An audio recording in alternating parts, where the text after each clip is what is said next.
I don't have time for a monologue. Give me the bullet points of what you saw. And the Ankaran sarcophagus. What did you see? Opened. Let's not jump to conclusions. Give me the manifest in your notes. I'll sort this mess later.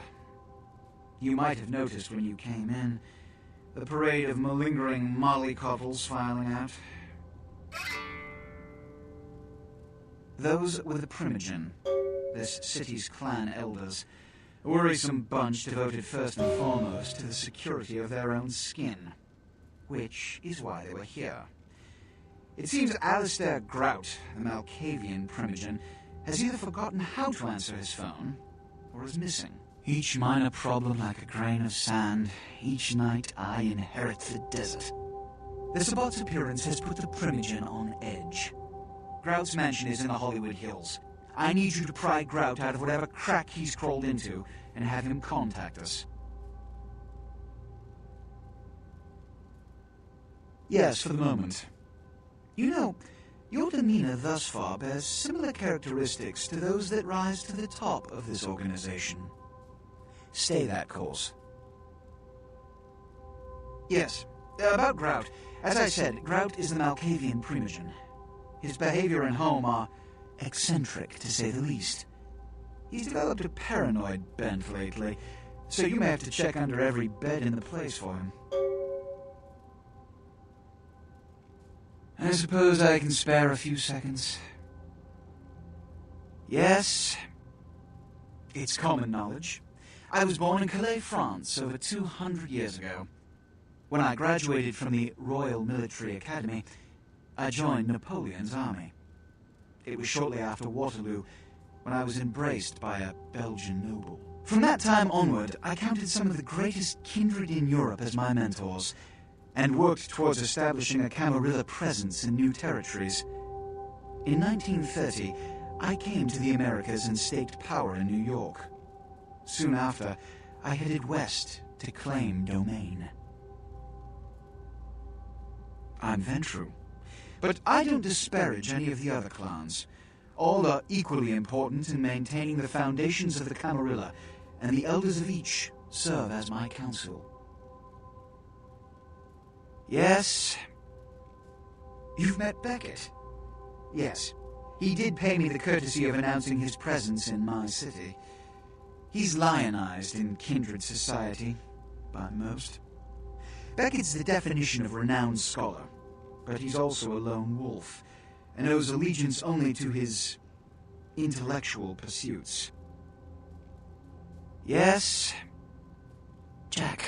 The man is a scourge, the physical manifestation of chaos. Whenever he makes an appearance in one city, it is only a matter of time before a calamity is attributed to his latest lark. Yes. He's my sheriff. When there is a problem that words are wasted on, I send him. The less one sees of him, the better. Yes. They are the representatives of their clans, though more often than not they represent their own best interests. They stay close to power, but are too fearful of the consequences to wield it. Nonetheless, I seek their counsel on occasion. Which is... In this age of information, videotape, and weapons of mass destruction, the Camarilla is more necessary than it has ever been. The alternative to thorough secrecy these days is extinction. As long as we exist, so shall kindred society. Which is... Every night you wake up, be thankful you were not sired by one of their kind, or you would have woken under the ground, forced to claw your way up from the dirt into a brief, bloody, violent existence. Savages, bloodthirsty, irresponsible heathens. When we hear from Grout, you may come back. Until then. Oh, and to show my appreciation for your dedicated service to me, I have secured you a haven nearby. in the Skyline apartment building. I hope it's to your liking.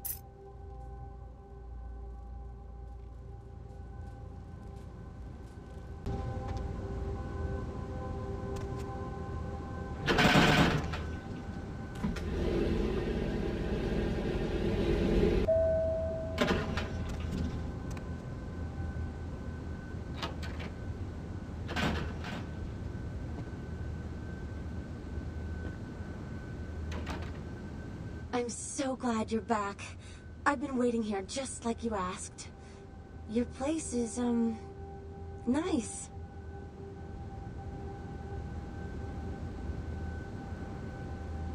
Is there something I can do for you?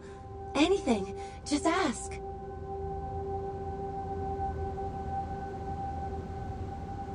Oh. Are you married? Is that why you don't want me around?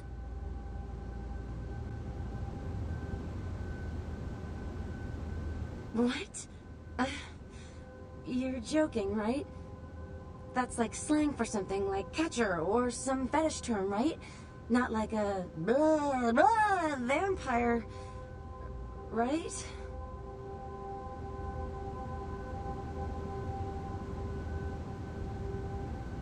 No. No, there's no such thing. This isn't funny anymore.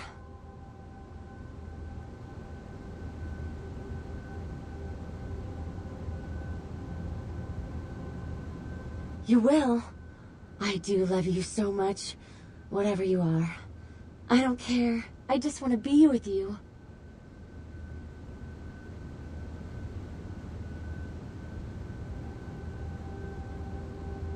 What can I do to show my appreciation?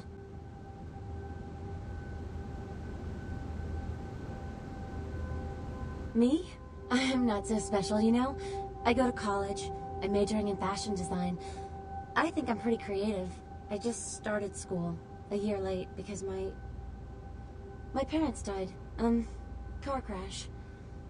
I didn't really have anyone special in my life until you came along.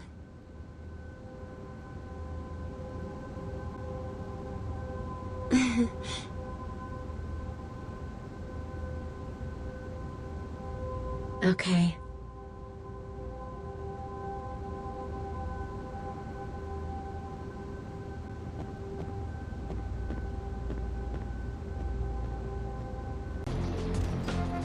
Player, what's the score? How they hang? Good evening and all that commotion. Welcome to Fat Larry's Trucker Mac, the only store for all your needs after 10 o'clock. I am the proprietor and salesman of the month several years in a row. The ladies call me, oh God, but you can call me Fat Larry with a F-A-T, cause I know I got a weight problem, I just don't give a fuck. Now, that is a legitimate question, but a better question to be, what don't I got in this truck? Cause at Fat Larry's, my motto is, everything's got a price, but I probably know somebody who can get it anyway. Counterfeit? Man, I look like one of those peanut-headed rock-smoking brothers selling SHACK shirts they made at their mama's house. I'm the real deal OG man in the alley with what you need. Counterfeit? Why you gotta be like that?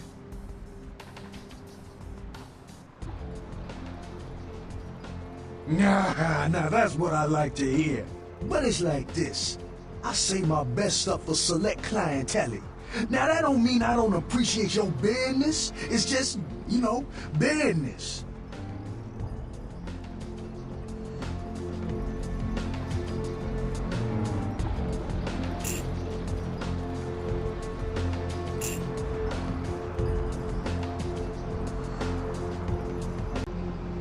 Say now, brother, seeing the kind of commando gear you been stocking up on, you ain't just using that stuff for keeping the neighbors away from your shit, is you? Well, that's your business, okay?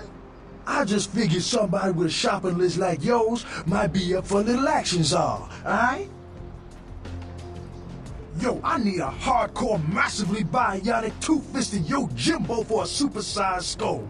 Straight up $100 million movie gangster. You still with me? Here's what's going down. I got a tip that the Chinatown Tone and some local boys are meeting on top of a nearby parking garage to carry out a business deal. Now, I can't tell you what they is exchanging, but let's just say a certain client of mine is ready to drop some Uncle Sam-sized bucks to acquire what's in briefcase number 1. You get it for me, I'ma not only give you a cut, but I'll roll out my special stock as well. Now, how that sound? Yo, man, why you gotta shake me down like that? If I hadn't just got my foot out of gas, I'd do it myself, but yeah, it's got to be that way? Fine. You got a discount. But only after I get the briefcase. Yeah, that's what I like to hear. Now, if you're the straight-out hard-boiled Terminator type, I'd suggest you buy some heavy firepower before you roll up to the parking garage. You need anything?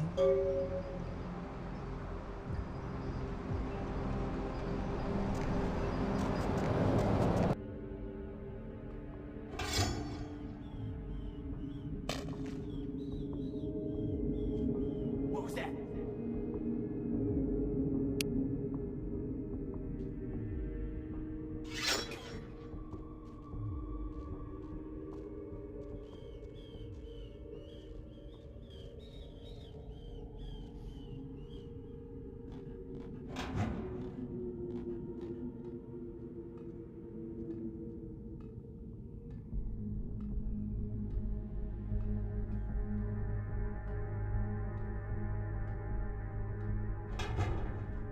Everyone understands, right? Take the case halfway and wait for them to do the same. They want to see the money, but we can't let them. Because it's no newspaper. Really? Now why? Fool, I should smash it. Starting again. Bring the case out halfway. When they want to see the money, you put it down in front of their guy. As soon as he reaches for it, you duck and grab his case. We'll be ready to open up on him. If you get hit, it's your own fault. What if their case is full of newspaper? At least we get to watch your little ass try to reel that for laughs. I know they got it. Just don't ask enough, fool. I ain't gonna kill both of us.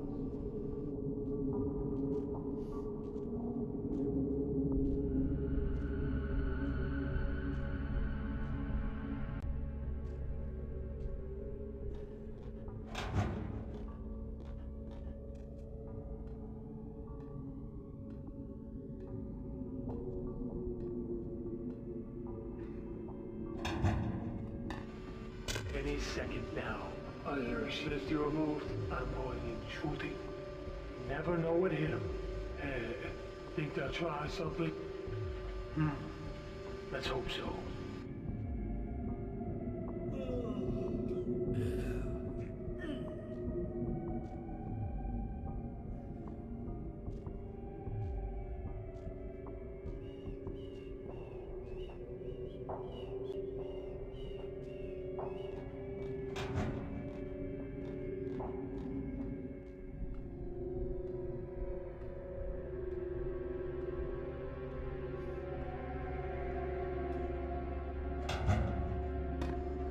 And as soon as they drop the money, I bend over, pick it up, duck low, and you open fire. What if they want to see what's in the case? if they do, drop it by accident and duck. Same thing, we'll start shooting. We've got the real case right here. Right, I'm ready. We've got you covered. Thank you.